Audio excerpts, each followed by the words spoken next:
ReutersPhil Noble London, the UK could consider reversing Brexit, the Organisation for Economic Cooperation and Development said on Tuesday, saying that doing so would give a significant boost to Britain's ailing economy.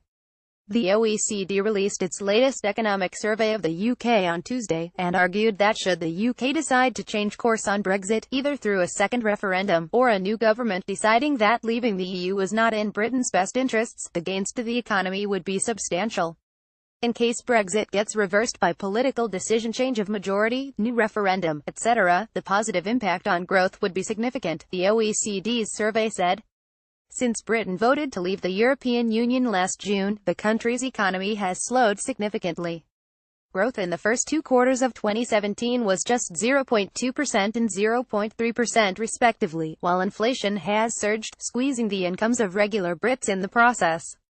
Britain could address this sclerotic growth and income squeeze simply by remaining in the EU, the report says, noting that leaving the EU could knock as much as £40 billion off the UK's GDP growth by the end of 2019. Britain risks a so-called no-deal Brexit where talks with the EU break down and the UK simply falls out of the bloc without any sort of agreement about the two parties' new relationship.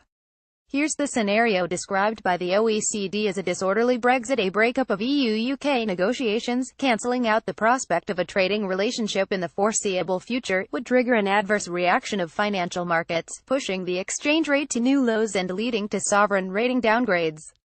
Business investment would seize up, and heightened price pressures would choke off private consumption. The current account deficit could be harder to finance, although its size would likely be reduced.